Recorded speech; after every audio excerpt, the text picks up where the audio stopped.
All right, so our next one, the next video I'm going to make is on Unit 5, Objective 2, which has to do with chords.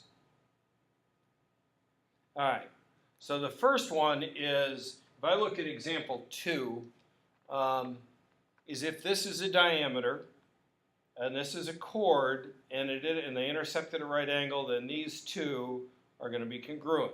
This one says find the measure of CD. Well, before I do that, I got to solve for x. So I'm going to say 9x minus 7 is equal to 3x plus 11. All right, I'm going to subtract 3x, and I get 6x minus 7 is 11. All right, I'm going to add 7, and I get 18. So 6x is 18. When I divide by 6, I get x is 3. Okay, so we solve for x, but the question says find the measure of CD. Well, I know these two pieces are congruent, so it doesn't matter which one I plug it in. I'm going to substitute in the x here. 3 times 3 is 9. 9 plus 11 is 20, and just for giggles, I'm going to check this one. I get 27 minus 7 is also 20. So they are, in fact, equal, so the length of that total is 40 units. Okay?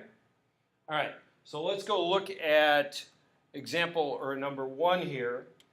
And this is a relationship when two chords intersect. They're not diameters, they're chords. Is the product along a line is equal to the product of the lengths is equal to the product of the lengths. So I'm going to do 4 times 2x plus 7 is equal to 3 times 6x minus 4. 6x minus 4. Okay, so if I multiply this out, I get 8x plus 28. Is equal to 18x minus 12. I'm going to add like terms, so I'm going to subtract 8x because I have variables on both sides. So I get 28 is equal to 10x minus 12. If I add 12 to both sides, I get 40 is equal to 10x. If I divide by 10, x is in fact 4. Okay, if I was asked to find the length of BC, I wasn't asked to find it here. I'd have to substitute it back in. So when I plug in 4 here, I would get what? 24 minus 4 is 20. Plus the 3 would be 23. Okay? All right. So now let's go ahead and look at the next one. This is when two chords intersect. So these both related lengths. This is about angles. Okay?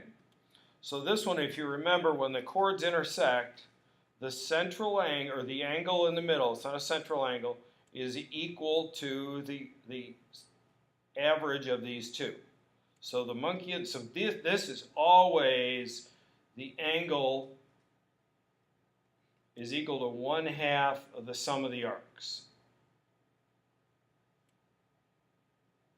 Okay? All right. So that's going to be 4x is equal to 1/2 of the sum of these two, which is 170 plus 80. Okay, 4x is equal to 1/2 of 250. So again, when I add 70 and 180 together, half of 250 is 125.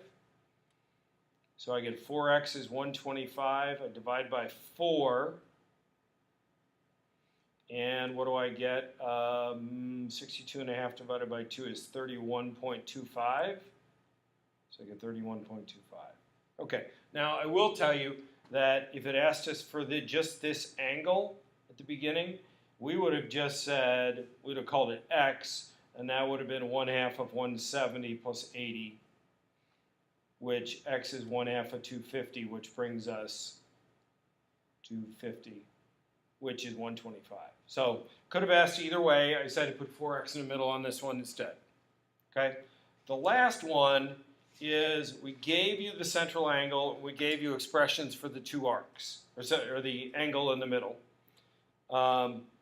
So we're going to say 150 then is equal to the sum of those two arcs. 1/2 of the sum of those two arcs. So I'm going to add these together before I do anything. So I get 3x. And if I add 50 and negative 20, I get plus 30. All right.